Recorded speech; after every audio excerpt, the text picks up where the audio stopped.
Welcome aboard, everybody. This is Trekyards. I am Captain Foley. I am Connor Coggins. Have a seat at your station and pay attention, because we're going to be looking at the Bridge of the Stargazer from Picard, Season 2, Episode 1. Spoilers, it goes boom. But it's likely we're going to see it again. Now, we did do a first look at this based on very, very dark, low-resolution shots from the teaser, and it was great to see. We had thoughts, we had comments, we had discussion points. Now, in this episode, they go full on this ship. They express all their clear appreciation for the design of the exterior and the interior with no holds bar. All the angles, it's in the episode, right? We have a full sense of it. It's kind of hard to summarize the bridge in one picture. So as you guys know, we do a full breakdown of pictures. So walk us through this journey and see as we compare, analyze, break down this full bridge of this new hero ship, which I think will end up being the new hero ship of this show. So this first picture is the brightest, clearest, mostly full view. It's a very wide view, so it's hard to get all the things. There is a separate view later on which shows everything, but the Borg Queen is, wrecking shop. So here is the basic, nicest view. What are your thoughts, Stuart? Now you can see it in all of its glory. I like it. Not a big fan of the command deck, honestly, where the captain sits. It seems too high. I mean, it's good to have an oversight of the bridge, and I wish there was carpeting. That's one of my biggest issues. Other than that, I think it's a really cool design. I am curious about a few things, though. Specifically, those doors behind Rios. Do they go to the briefing room? Yep. Which we know is at the back of the thing? Briefing room. Straight there. Because when they come out of the briefing room, I thought they come out of the doors on the left there. I wish there was something behind Rios, though. Like a console or something, like with the railing extended, but... Yeah, it's begging for huge MSD back there with a nice L-cars. So for me, this is... all these views change the vibe of the bridge, because it's a very differently designed bridge, right? It's both using the... Well, we've come from Discovery where this is what modern looks like in terms of modern build techniques. So they can't go away from that exactly, and they're not going to do stuff even from, a movie like First Contact, Nemesis. They can't say, well, the TOS is a low-budget thing, even though it wasn't at the time. It's like, well, Nemesis was a high-budget film with a high-budget bridge. So you can't use that excuse of, that was made for CinemaScope and high budget, so why, etc. Luckily, though, you can see a lot of design logic here. The double advantage is that this is a science vessel, not a battleship, etc. So it doesn't need to follow that exact design language. I see a lot of things here that I recognize, and we'll get to those later, that I've found reference of. I do appreciate the bringing back the 3 command chairs. It's certainly a lot of excess space. There's a certain... it feels less broad than Discovery's bridge, which is a literal cavern. Batman could have a Batcave in there and have his entire lineup of costumes on one wall and not even, huge. This feels... And the Batmobile on the other. Oh, yeah. Probably could, actually. This feels slightly better proportioned. I do think carpet would be the biggest improvement. A carpet with another colour, because it's very monotone. There's silver, red. Carpet would have made such a huge improvement to this. It would have made it feel more three-dimensional, because all this reflective kind of makes me think it... makes all the shapes and colours blend together, because there isn't that harsh line. The Enterprise E bridge has lovely carpet, and each of the... steps has a light in it, and it creates this lovely shadowed gradient. Here, it's all just one big line of silvery metal, so that's definitely a shame. This isn't necessarily a bad design point, it's just that would have been certainly an improvement. Yeah, carpet I think is important. Somebody was arguing with me last night on my first reaction about carpet. Why would you want a carpet on a starship? That makes no sense. I think it makes perfect sense to have a carpet in the corridors and the bridge. Actually, why would you not want a carpet? That makes no sense. But the next view, though, has both views. We get a full view of the view screen. And is view screen not a window? Viewer. Yes, not a view screen. It's a viewer. They make a point of saying that. It looks kind of CG, but it isn't. That's just this shot in particular. The spacing of the 2 actors is acceptable here. Every shot changes how broad they feel apart. This works fine. The consoles are maybe a little bit too small, ironically. But it does feel like a super evolution of Nemesis. So that's more just how it all combines sort of vibe. I'm not the biggest fan of the widescreen viewer. Ultra wide, Jim. Because it does look too much... Yeah, it does look too much like a window. I prefer the older style a little bit, where it's more truncated at the sides, at least. I like the addition of the extra stand-up consoles there. It's more information for the captain to be able to see, I guess. But they almost seem like they're in the way at the same time. Yeah, I was about to say we had no idea from other views. They're literally in front of the view screen, which is very strange. Well, it's just the design side choice. parts, which you don't want anyway. So just shrink it down. Yeah. Yeah, exactly. Or just build those into the wall, like TOS style. Have like stations there, sit down stations. Because this bridge, I mean, these front two views have 0 wall consoles. Whereas you look at the TOS, not so much TNG, but a lot of these, the Enterprise Z especially has all the wall consoles. There's only one big wall console each side. So that I maybe could have benefited from a nice tall wall console with a chair. But here or there. I mean, it's fine, it's nice. But it's definitely an odd choice to have a view screen that wide and then, it just feels long. Or wide, I should say. Now, I know that's because it's a cinematically filmed anamorphic thing, but the E is also cinematically filmed, and it all feels in proportion. Okay, a lot of that's because they're using zoomed-in lenses, so you kind of get the depth all in one frame, but it's not as empty. The front's empty as hell in the E. It's obscenely empty. It's just like the front third is unused, but the back 2/3 is very dense. This, it feels like everything's kind of spaced out. I do think maybe, though, those front two standing consoles were a response to the Gen Hay and Discovery, where it's just empty space. So let's put people there, so it kind of broadens the... Well, it's not just wide because it's wide for, say, cameras. It's wide because, well, we'll put people there, This is when I'm going to give them a big, bold bit of credit, because I noticed this in this research. The next view, I love the fact that this, to me, is clearly them saying, aha!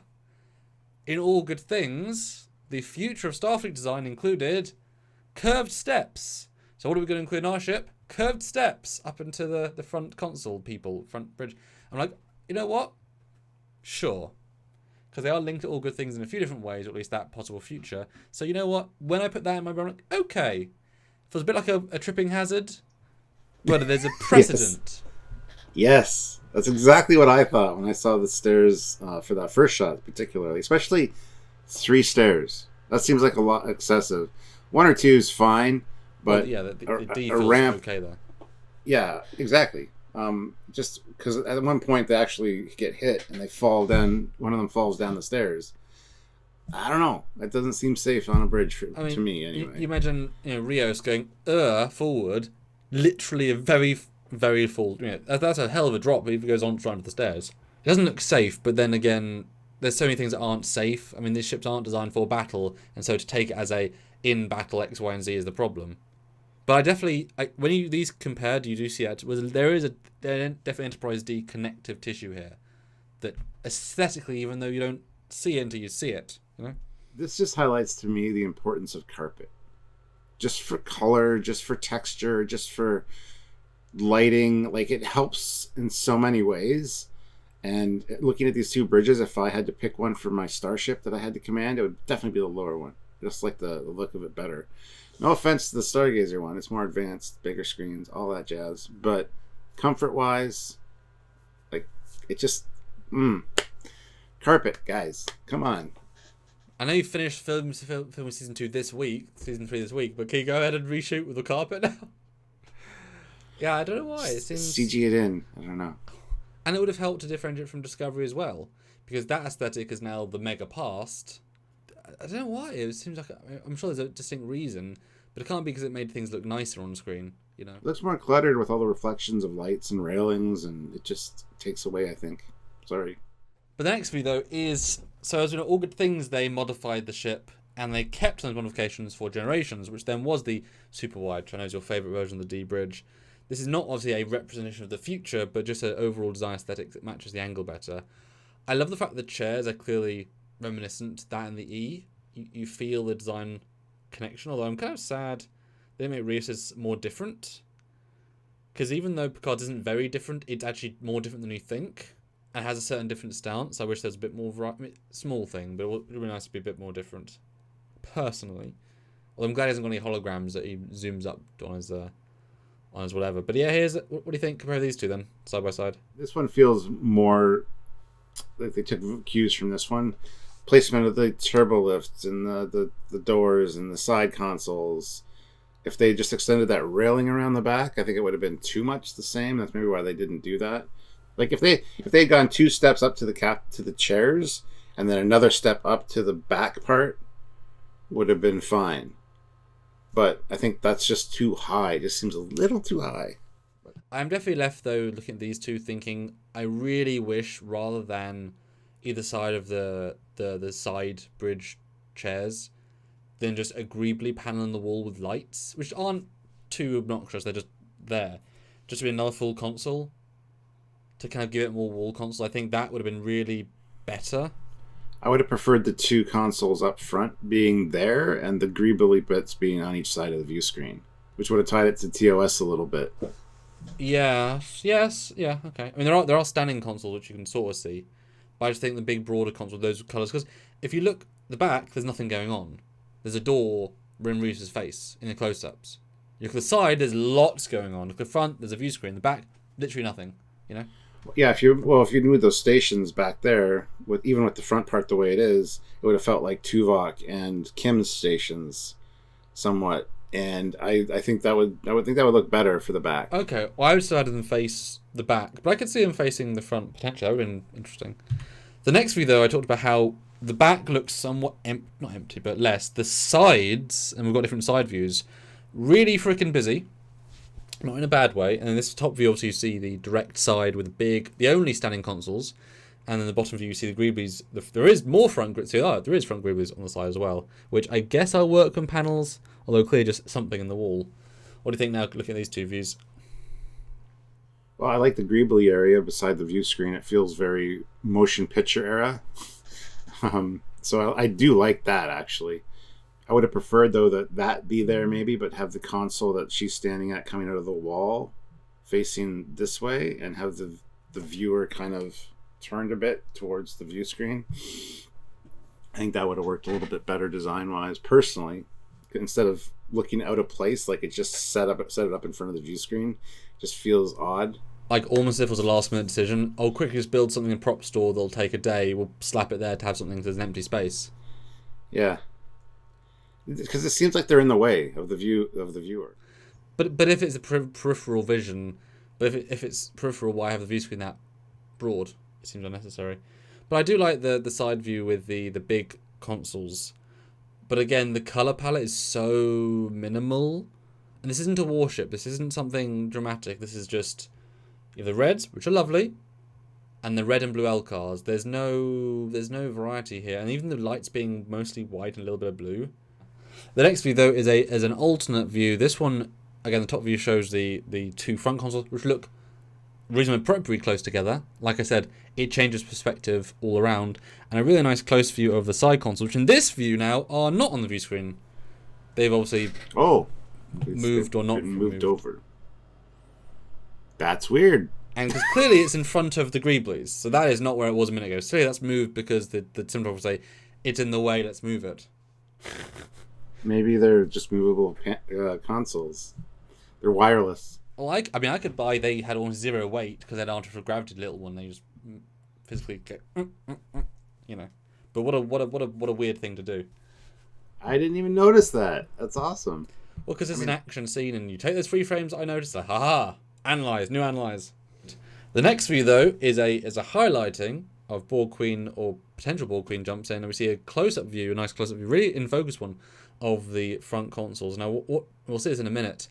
They've obviously gone for how do we advance the design aesthetic? We make everything curved, but like working curved.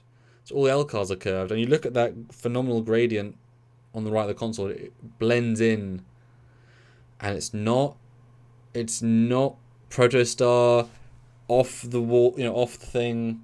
It's not holograms. It's just a real panel doing real work, and it's so much nicer, and it works so much better. I know they tried to make these more advanced by having them a lot thinner.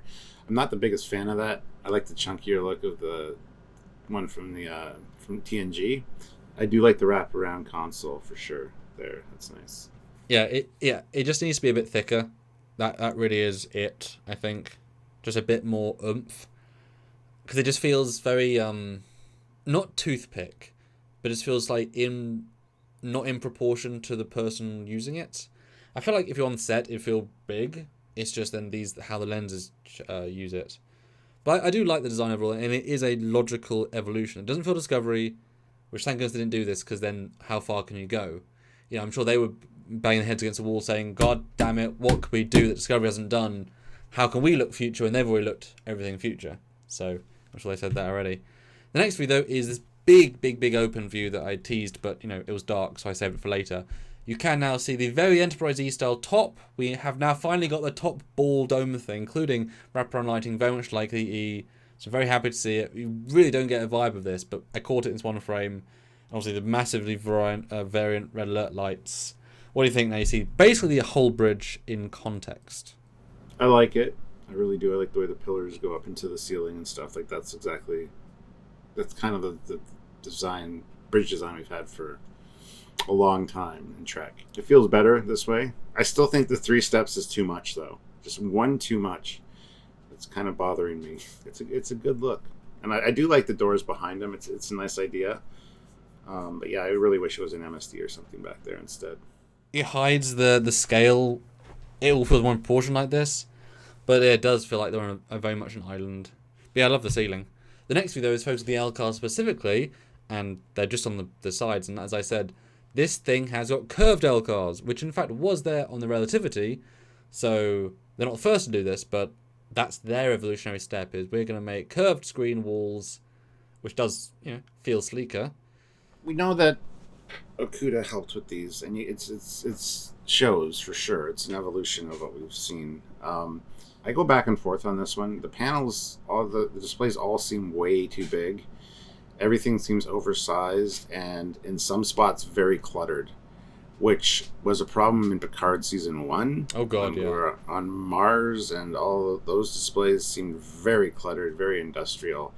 This is sleeker. You can tell it's got the Okuda feel to it, but still there are spots it just feels too much going on, or just it's too much wasted space in some spots even. I would prefer more black, honestly, and a little bit smaller. It seems like there's too much going on sometimes. Oh, it's interesting how, if you look at it, black, you made me realise they haven't got a deep black level, because you can tell their screens, and the black level is really high. It all kind of, not washed out, that's the wrong word, but then TNG kind of feels like a really crisp black now, because that was light going, it was lighting pieces as a screen, and screen obviously to make one of this sort, that we couldn't get a high enough contrast value on it. I do think I agree with you that the LCARs are huge. I mean, look at what these people are trying to operate. Do you really think these ladies are going to be, bending forward a huge amount to press this giant LCARs button that's, it feels like only that front thing is anything usable, everything's just information, but there's only buttons to press. Who's pressing these buttons? It's giant. There's no it doesn't feel as if there's the dedicated single-use zone. Because if you look at the bottom lady, what is that middle circle? That's a lot of, I assume it's the saucer, but there's like 17 buttons. Where's her functionality here? Whereas Gerardi's one, full of functionality, but it's as if they've kind of said, right, we're going to have a few panels of, yes, this is tech, we get it. And the rest we're just going to fill with the shapes that we know as LCARs, but upsize them 30% because we need to fill the space. But it doesn't feel like there's a dedicated, this is a control panel. And I do a lot of LCARs for fan films. They've is a designated control panel interface as zone. I don't feel that with these. So while I feel better in general, what buttons are they pressing? Like everything's. I mean, maybe they're for the bigger aliens to use as well. Maybe they're more applicable for those that have twice as big hands. But it's very, very oversized.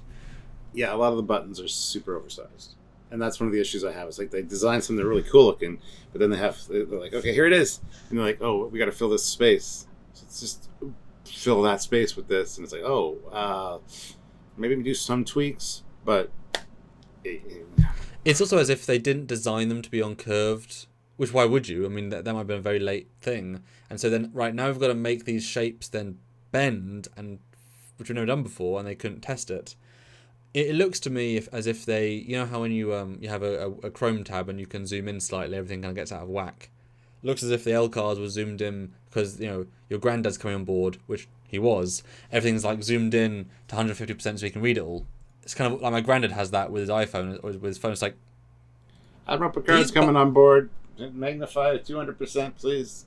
You know what I mean? It has that kind of excess scale of, well, that's unnecessarily big. And it honestly makes the E's LCARs look so sleek and advanced. They're so much smaller and so much more focused. This looks so unfocused relative.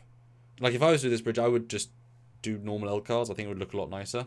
The last view, though, is a sort of evolutionary comparison, thought-provoking look. Now, none of these are the same class iteration. You've got Explorer, Battleship, Science, and Warship. So we can't compare them directly. This is more of a perspective of, let's look at the most advanced ships of Starfleet design that we got. Prometheus being obviously the most advanced. How does it compare? I hate to say this, but honestly, worse. It compares worse. The carpet is a big deal. Not having a carpet takes me back to NX era, even though I think... Wasn't that shiny? I know, but it feels like a more primitive design without the carpet. The carpet like is submarine in space. Like, we haven't got the money for the carpet, so we haven't finished it, so we can use metal. Yeah. Not a luxury kind of thing. Because look at the tones of all the carpet. It's just the way the lighting hits it even. It's the reflections on that shiny floor are what really bother me. And even the Prometheus, a warship designed for war, bothered to put in carpet. Like, they thought, we're going to go shoot people, carpet's a must, you know? So you can't even say D as luxury, like, no, the warships had them. Yeah. I never noticed the similarities really between the chairs in the Enterprise E and the Stargazer, with the cutouts in the same kind of color as well, but it really stands out here. It's fine. The design, like it's a nice looking bridge, don't get me wrong. It doesn't feel like it should be this 2401, you know? It feels older to me. I don't know if I'm just the only one seeing that, but what are your thoughts on the evolution? Well, that's again, Discovery is a part to play. This looks like a very advanced Discovery. Like, if this was TNG Discovery, like, oh yeah, shiny, reflective, sleek. That's TNG Discovery in a nutshell, you'd think. I look at this and I say, obviously carpet, we've hopped on about that, but the thickness of the consoles on Nemesis, on the First Contact, looks so much nicer in comparison to the super thin. It looks better balanced. For whatever reason, it fits better, I think. Remember, that's a multi-million movie bridge. So you can't be saying it's a cheap set. No, it isn't. That is the multi-million. And then Voyager, again, very expensive set. These are not cheap things. I do appreciate the stepping a bit more now looking at the Prometheus, because holdover from the A, but they had multiple steps. Okay. So there's, it just blends in better, I think, than this. It's obviously designed with a lot of thought in mind. You can see a lot of the hallmarks. I mean, it's a lot closer than they've got for a very, very long time. Even the scale doesn't feel too bad when you put it next to the E. And, I mean, I can imagine there's probably a note in the script saying the Borg Queen comes in with her, Dr. Ock arms. Let's not have the front two consoles next to each other, because then how should we beam in? That's probably just a pure production decision of, well, in the first episode, So, well, it's like, yeah, that's fine. That's fine. But there's definitely a few tweaks. I do like the bridge design, guys. It feels very Star Trek, but when we do the comparisons and the discussion, it just falls a little bit to the wayside for me, especially when we're comparing it to other ones. Carpet in one less step would have made me so happy. Because I think the E just looks better. It looks more functional to me. The way the L cards are formed, it's very relatable, understandable, and everything feels like it has a purpose. There's no unnecessary anything. And it feels very full. I think E looks more advanced, and actually, yeah, it looks more advanced. I'll say it. I think has a certain form follows function approach. The new one has a certain sleek follows form follows mostly function, where sleek took over a little bit more. Well, you can make the argument that the E is a multi-purpose explorer, battleship, like that kind of vibe. So the Stargazer is more dedicated towards science. It's not necessarily that battleship role, so it could be different. That's why I say we can't compare them directly. It's more just overall vibe. On that note, guys, comment down below what you thought about the bridge. Any changes you would make, anything you really liked. What about these comparisons? There's a lot to discuss, so let us know your thoughts. Like the video, subscribe to the channel, don't forget to click the notification bell icon, and join us for the lives. We do multiple lives, we do multiple breakdown videos, so you don't want to miss those. So if you can join us, please do. And of course, pause ready. If you can, look at the content we've done. We need your support. We love your support. Please do via super chatting on those lives, helping us via Patreon, PayPal, or join the channel. Very much appreciated. And I hope you'll join us again for another Trekyards video, both either live or edited. So until next time, guys, I'm Captain Foley. I am Connor Kongs. See you later. Bye, guys.